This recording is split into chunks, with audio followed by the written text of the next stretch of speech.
Hybrid animation has been around a long time, but no other film has been able to pull it off as well as Who Framed Roger Rabbit. And you're about to find out why. So sit back and relax because you're about to discover the reasons why there will never be another film made like Who Framed Roger Rabbit again.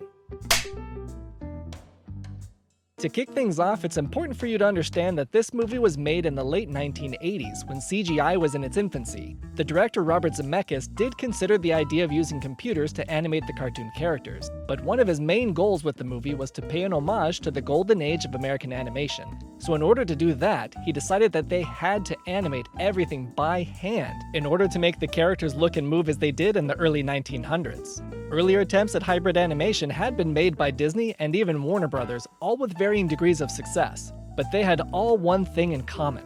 They only used hybrid animation for short segments. Who Framed Roger Rabbit, on the other hand, was a full-length feature film with a total runtime of 104 minutes, and 55 of them would contain animated characters, which means that more than half of the movie was going to rely upon hybrid animation to tell the story. So in order for Who Framed Roger Rabbit to be a success, Zemeckis and his team had one huge problem to solve: how to make a believable connection between the cartoons, the live actors, and the real world using only hand-drawn animation techniques.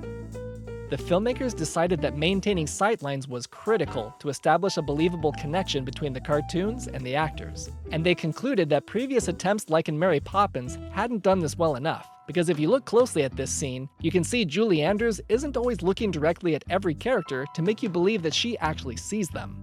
To make sure this didn't happen in Who Framed Roger Rabbit, each scene was shot twice. One with cartoon dummies so that the actors would know where their sightline should be, then again without the dummies, and then the director would watch them both simultaneously to see if the sightlines matched.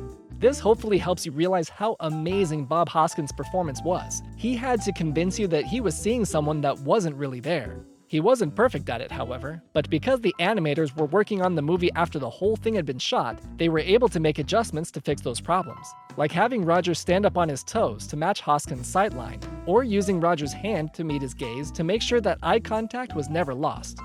To achieve another critical element of realism required the filmmakers to break one of the biggest rules in animation: don't move the camera. And the animation director Richard Williams explained that there's only one reason why this rule exists. Because they're lazy, I mean, we're supposed to be able to turn things in every direction. That's our job. So you can shoot your movie and we'll just fit the character in. He said, well, isn't that a lot of work? Yeah, twice as much work. Despite the extra work involved, Zemeckis knew that changing the character's proportions in relation to the camera's movement was extremely important to sell the realism of animated characters coexisting in the real world. The interactivity of the cartoons with the real world was another key element to the story. Since the movie had to be shot before animation was added, this meant the filmmakers had to design all the sets and props to react to the characters as if they were actually in the scene. For example, the real-world objects you see the toons interact with were being controlled by robotic mechanisms, and then they were covered up with the animations later on. For other shots involving props, they used wires to create an invisible man effect, or special contraptions like a spout that was built into the sink so Roger could spit out real water. But by far the most complicated scene to shoot was the ink and paint club.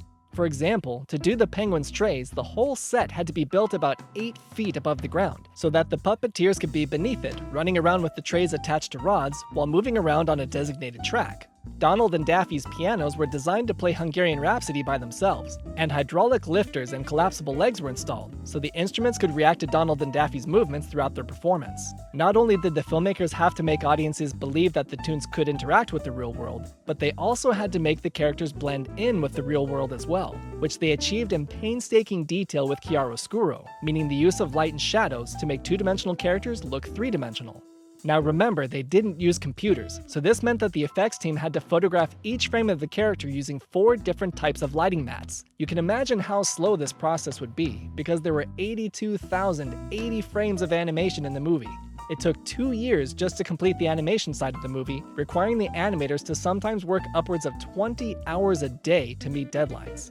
The best scene that shows how the animators went above and beyond audiences' expectations of realism is in the rot gut room, when Eddie Valiant bumped the lamp with his head. You'll notice that the sway of the light was depicted on Roger's body in perfect timing. The light's intensity was also adjusted on Roger according to how close he was to the lamp, and the animators even went so far as to make his ear transparent due to the light shining directly behind it.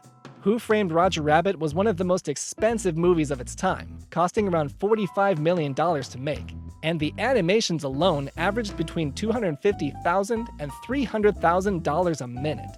But the painstaking work and expensive price tag paid off, because Who Framed Roger Rabbit won several Oscars for its groundbreaking ability to combine live action, animation, and special effects to tell a compelling story. Other hybrid animation films have been released since Roger Rabbit hit theaters way back in 1988, but because hand-drawn 2D animation is nearly extinct nowadays, it is more than likely that we'll never see another movie made like Who Framed Roger Rabbit again. If you want to find the Easter eggs and other hidden secrets inside the movie, then click the video up above, or click the suggested video down below to discover more fun facts about your favorite films.